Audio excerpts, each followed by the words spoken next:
فاعوذ باللہ من الشیطان الرجیم بسم اللہ الرحمن الرحیم لقد كان لكم في رسول الله أسوة حسنة فقال النبي صلی اللہ علیہ وسلم المسلم من سلم المسلمون من لسانه ويده او كما قال علیہ الصلاۃ والسلام۔ ہر قسم کی تعریف اور توصیف اللہ رب ذوالجلال کے لیے لائق و زیبا ہے، جس نے ہم سبھی کو انسان بنایا، مسلمان بنایا، ایمان والا بنایا، جناب آقا محمد الرسول اللہ صلی اللہ تعالیٰ علیہ وسلم کی امت مبارکہ میں پیدا فرمایا۔ اللہ رب ذوالجلال نے اس مخلوق کو اشرف المخلوقات بنایا ہے، آپ سب سے بہترین مخلوق، خصوصاً اشارہ ہے حضرت انسان و جنات پر۔ اللہ رب ذوالجلال نے اس امت کی رہنمائی کے لیے جناب آقا صلی اللہ تعالیٰ علیہ وسلم کو مبعوث فرمایا، جنہوں نے اپنے پوری زندگانی میں جتنی بھی ضروریات زندگی ہیں اس کے متعلق آپ نے زندگی گزاری اور اس زندگی کے اوپر روشنی بھی ڈالی۔ آپ نے ہر عمل کو، ہر کام کو خود کر کے دکھلایا اور بتلایا، اور صحابہ کرام رضوان اللہ علیہم اجمعین نے آپ کو ہو بہو کاپی کیا، آپ کی پوری اقتدا کی، کیونکہ ہمارے سامنے اگر کوئی آئیڈیل نمونہ ہے وہ جناب آقا محمد رسول اللہ صلی اللہ علیہ وسلم۔ ہر انسان کے سامنے، ہر سماج کے سامنے، ہر معاشرے کے سامنے کوئی نہ کوئی نمونہ ہوتا ہے، ہیرو ہوتا ہے، آئیڈیل ہوتا ہے جس کے لوگ اقتدا کرتے ہیں۔ اس امت کا سب سے خوبصورت اور بے مثال و بے نظیر اگر کوئی آئیڈیل اور کوئی آئینہ ہے وہ جناب آقا محمد صلی اللہ علیہ وسلم۔ اسلام نے ہمیں جشن منانے کے لیے تہوار کی شکل میں اپنی خوشیوں کو دوبالا کرنے کے لیے، اپنی خوشیوں کو ایک دوسرے میں شرکت کے لیے دو تہوار عطا کیے ہیں۔ شریعت کے مطابق ایک عید الفطر اور دوسرا عید الاضحیٰ، تیسرا اسلام میں کوئی تہوار نہیں ہے۔ ان دو تہواروں میں پہلا ماہ رمضان کے اندر جو ہم روزے رکھتے ہیں، تراویح پڑھتے ہیں، اپنے رب کو راضی کرنے کے لیے مہم چلاتے ہیں، اس کے بدلے میں اللہ رب الجلال بخشش کے انعامات ہمارے اوپر تقسیم کرتا ہے، اور ہم اپنے تمام کے تمام جتنے بھی ارکان ہیں، زکوٰۃ، صدقات، خیرات کے ذریعے سے تمام غربا اور مساکین کو اپنی خوشیوں میں شریک کرتے ہیں۔ اسی طرح عید الاضحیٰ سنت ابراہیمی کو ہم آن بان شان سے زندہ کر کے تمام غربا اور مساکین کو اپنی خوشیوں میں شریک کرتے ہیں۔ دیکھا یہ جا رہا ہے مسلسل پچھلے ایک ہفتے سے مکر سنکرانت کا یہ تہوار آیا، جس کو مسلمانوں نے بڑے آن بان شان سے منایا ہے۔ ایسا کہیں لگا ہی نہیں میری نظر میں کہ یہ تہوار ہمارے برادر وطن بھائیوں کا تھا۔ کسی اینگل سے، کسی بھی طریقے سے ہمیں لگا ہی نہیں، میں نے محسوس ہی نہیں کیا کہ یہ تہوار برادران وطن کا ہے۔ ایسا لگا کہ یہ تہوار مذہب اسلام کے ماننے والی امت محمدیہ صلی اللہ علیہ وسلم کا یہ تہوار ہے۔ کیوں کہ ہمارے بچوں سے لے کر کے اور نوجوانوں تک بڑا جوش و جنون، بڑی آن بان شان سے چھتوں کو رنگ برنگا کر کے انہوں نے رکھ دیا، اور بڑے گاجے اور باجے کے ساتھ، ناچ اور گانوں کے ساتھ انجوائے کیا، ایسا لگا کہ جیسے شریعت محمدیہ نے ان کو پوری طریقے سے سرٹیفکیٹ دے رکھا ہے۔ ناسمجھوں کی بات کیا کریں، نماز پنجگانہ پڑھنے والے لوگ بھی، داڑھی چہرے پہ رکھنے والے لوگ بھی، حاجی نمازی کہلانے والے لوگ بھی، بڑے بڑے دانشور حضرات بھی اپنے بچوں کے ساتھ شانہ بشانہ کندھے سے کندھا ملا کر اور پیچ سے پیچ لڑاتے ہوئے نظر آئے۔ ارے بزرگوں، نوجوانوں، ذرا غور تو کرو کہ آپ نے تھوڑی سی خوشی کی خاطر، تھوڑے سے انجوائمنٹ کی خاطر آپ نے نہ جانے کتنے لوگوں کا قتل عام کر دیا ہے۔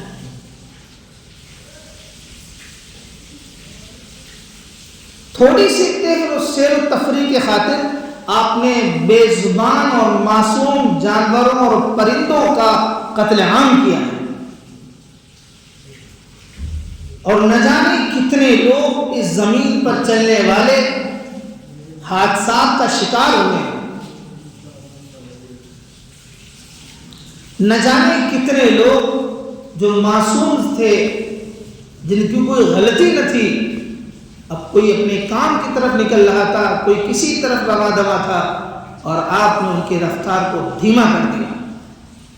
آپ نے کہیں تو ان کی زندگی کی رفتار کو ختم کیا ہے، کہیں تو ان کو پیر سے معذور کر دیا ہے، کہیں ان کو ان کے ہاتھ سے معذور کیا ہے، کہیں ان کو آنکھ سے معذور کیا ہے، کہیں انگلیوں سے معذور کیا ہے، اور نہ جانے کتنے معصوم بچے نادانی کی وجہ سے، ہماری تھوڑی سی لاپرواہی کی وجہ سے نہ جانے کتنے معصوم بچے اس دنیا سے رخصت ہو گئے، جل گئے، ٹوٹ گئے، کٹ گئے، اور اس دنیا سے بھی رخصت ہو گئے۔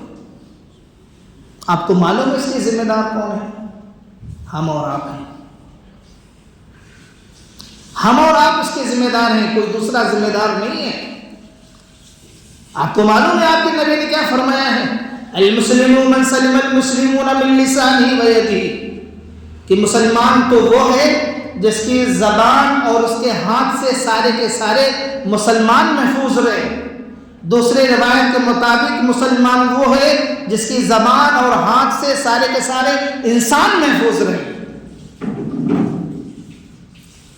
یہ آپ کے نبی نے سبق سکھایا ہے کہ زبان سے کوئی کلام ایسا نہ کہو کہ جس کے دل پاش پاش ہو جائے، جس کا دل ریزہ ریزہ ہو جائے، جس کے دل ڈھے جائیں۔ زبان سے ایسا کوئی جملہ نہ کہو، اپنے ہاتھ سے کوئی ایسا کارنامہ انجام نہ دو جس سے دوسرے کو کوئی ٹھیس پہنچے، جس سے دوسرے کو کوئی تکلیف پہنچے۔ ایسا ہرگز آپ اپنے زبان اور ہاتھ کے ذریعے سے کسی جملے کا، کسی کام کو انجام ہرگز نہ دو۔ یہ ہے آپ کے نبی کا سبق، یہ ہے آپ کے نبی کی تعلیم اور تربیت۔ اور ہونا تو یہ چاہیے تھا کہ چلو برادران وطن کا تہوار ہے، کوئی بات نہیں، وہ اپنے آن بان شان جس طریقے سے چاہیں منائیں۔ ہماری ذمہ داریاں کیا تھی؟ ہماری ذمہ داریاں یہ تھی، ہم کھیت کھلیانوں میں نکلتے، ڈاکٹر صاحبان کو لے کر کے نکلتے، اس کا ٹریٹمنٹ لے کر کے نکلتے، اس کی صحت کے لیے، ان کی حفاظت کے لیے باغانوں میں نکلتے، کھلیانوں میں نکلتے، چوپاٹیوں میں نکلتے، میدانوں میں نکلتے، راستوں میں نکلتے۔ جو زخمی پرندے ہیں، جو زخمی لوگ ہیں، جو زخمی پریشان حال ہیں، راہگیر ہیں، مسافر ہیں، ان کی تیمارداری کرتے۔ اپنے اخلاق کا مظاہرہ کرنے کا وقت تھا، لیکن بدقسمتی سے، ہماری تھوڑی سی لاپرواہی سے ہم خود قاتل بن گئے۔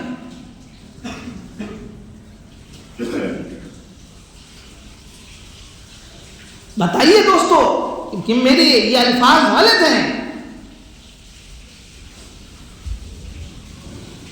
ہماری ذمہ داری یہ تھی کہ برادران وطن کا تہوار ہے، ٹھیک ہے وہ منا رہے ہیں اپنے طریقے سے، کوئی مسئلہ نہیں ہے، لیکن ہمیں تھوڑا دماغ لگانا چاہیے تھا، اپنی عقل کا استعمال کرنا چاہیے تھا کہ ہم کھیت کھلیانوں میں نکلتے، میدانوں میں نکلتے، راہگیروں میں نکلتے، مسافروں کے لیے اور پرندوں کے لیے، چرندوں کے لیے ان کی آرائش کا، ان کے ٹریٹمنٹ کا، ان کے چوٹ لگنے کا، ان کے جو بھی خطرات ان کے سامنے تھے ان کی محافظت کا آپ ذمہ دار بنتے ہیں۔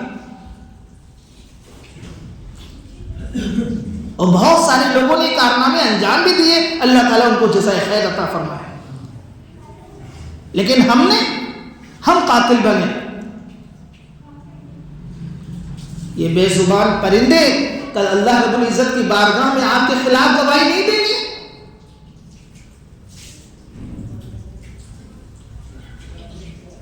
جن بے زبان معصوم پرندوں کے سفر کی رفتار کو ختم کر دیا ہے آپ نے، جن کے پروں کو قطر دیا ہے آپ نے، جن کی گردنوں کو قتل دیا ہے آپ نے، جن کے پیروں کو قطر دیا ہے آپ نے، کیا یہ بے زبان پرندے اللہ رب العزت کی بارگاہ میں اپنے آپ کی شکایت نہیں کریں گے؟ کریں گے۔ چھوٹی سی بات ہے، چھوٹی سی مثال ہے، آپ کی سوسائٹی میں، آپ کے معاشرے میں کوئی بھی شخص کسی بھی ذریعے سے حادثے کا شکار ہوتا ہے، وہ کورٹ اور کچہری کو آباد کر دیتا ہے۔ جب تک فیصلہ نہیں ہوتا مقدمہ دائر ہوتا ہے، جب تک صلح نہیں ہوتی وہ سزا سے نہیں بچ سکتا۔ اسی طریقے سے یہ معصوم پرندے اللہ رب الجلال کی بارگاہ میں ضرور آپ کی شکایت کریں گے۔ ارے ہمیں تو ان کے لیے دانہ ڈالنا چاہیے، ہمیں تو ان کے لیے پرندے لگانے چاہیے، ہمیں تو ان کے لیے رہائش کی جگہ بنانی چاہیے، ہمیں ان کی دعائیں لینی چاہیے۔ بجائے دعاؤں کے ہم نے تھوڑی سی اپنے مزے کے خاطر ہم نے نہ جانے کتنے پرندوں کا قتل کیا ہے۔ آسانیں لگ رہی ہیں اللہ اکبر اللہ اکبر، لیکن میرے ڈی جے کی آواز کم ہونے کا نام نہیں لے رہی، ہمارے ہائی ہلڑ ہونے کا نام نہیں لے رہی، کم نہیں ہو رہے۔ مسجدیں پوری خالی تھیں اور چھتیں پوری طریقے سے آباد تھیں، کھیت کھلیان پوری طریقے سے آباد تھے۔ اور مسلمانوں ہوش کے ناخن لو، یہ کون سے نبی کا طریقہ ہے، کون سے نبی کی سنت ہے، کس نبی کا طریقہ ہے، مجھے یہ تو سمجھاؤ۔ جو نبی کے طریقے ہیں وہ تو تمہیں اچھے ہی نہیں لگتے، اور باطلوں کے طریقے تمہیں اپنی آنکھوں پہ لگائے پھرتے ہو۔ جان کا بھی نقصان، مال کا بھی نقصان، اور ہر طریقے سے پیش نظر آ رہے ہو۔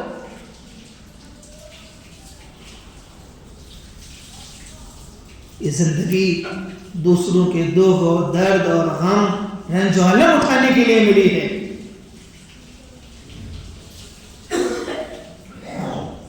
یہ زندگی درد تقسیم کرنے کے لیے نہیں، بہت سے درد بانٹنے والے، دوسروں کے درد کو تقسیم کرو، دوسروں کو خوشیاں عطا کرو، دوسروں کے چہروں کے اوپر مسکراہٹ دیکھ کر کے تمہارا دل باغ باغ ہو جانا چاہیے۔ تم تو اداس چہروں کو دیکھو تو ان کو رک کر کے خیریت معلوم کرو، بھائی ذرا مسکرا کے تو نکل، کیا مسئلہ ہے، کیا پریشانی ہے، خیریت تو ہے، گھر میں سب ٹھیک ہیں، آپ ٹھیک ہیں، آپ کی صحت میں اضافہ ہے یا نہیں ہے، پوچھو تو صحیح۔ کروڑوں لٹا دینا یہی کوئی تیمارداری نہیں ہے، یہی کوئی اخلاق نہیں ہے، بلکہ اس کو پیار سے ملو، سلام کرو، اس سے پوچھو، خیریت معلوم کرو، او بھائی سب ٹھیک ٹھاک ہے، گھر پہ سب اچھی طرح ہے، ایک بار مسکراؤ تو صحیح، مسکرا کے مجھے دیکھ، میں تجھے مسکرا کے دیکھوں، تاکہ تیرے رب کی رحمت ہم دونوں پہ عطا ہو۔ اس کا دل کا بوجھ ہلکا ہوگا، چاہے اپنا ہو چاہے پرایا ہو۔ یہ میرے نبی کا طریقہ ہے،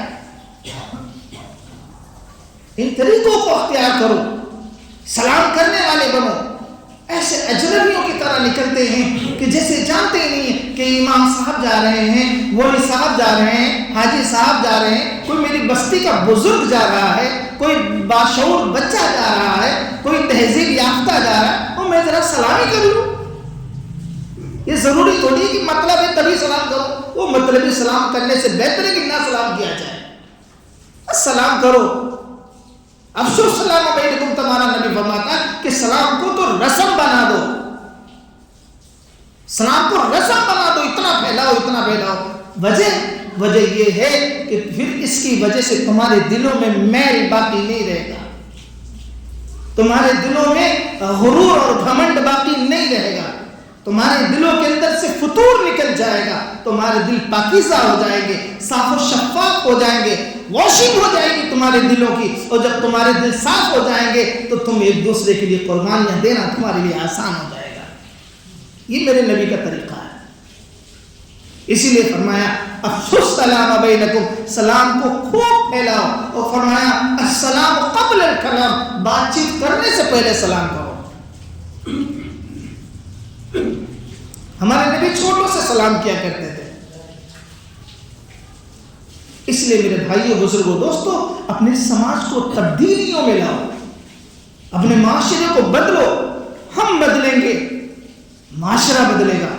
سب سے پہلے ہمیں بدلنے کی ضرورت ہے. ہم اخلاق والے بنیں، کردار والے بنیں، انسانوں کی حفاظت کرنے والے بنیں، جانوروں کی حفاظت کرنے والے بنے، پرندوں کی حفاظت کرنے والے بنے، نمازوں کی پابندی کرنے والے بنے، قرآن کی تلاوت کرنے والے بنے، پنجگانہ نماز مساجد میں ادا کرنے والے بنے، قرآن کی تلاوت کو خوش و خرم انداز میں کرنے والے بنے، اپنے والدین کی خدمت کرنے والے بنے، پڑوسیوں کے ساتھ حسن سلوک کرنے والے بنے، غیروں کے ساتھ تہذیب یافتہ ہو کر کے نظر آنے والے بنے.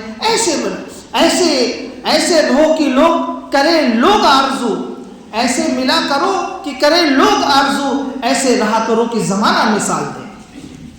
یہ ہمارے نبی حضرت محمد صلی اللہ تعالی علیہ وسلم کی پیاری تعلیمات ہیں. اللہ رب الجلال ہم سب کو عمل کی توفیق عطا فرمائے.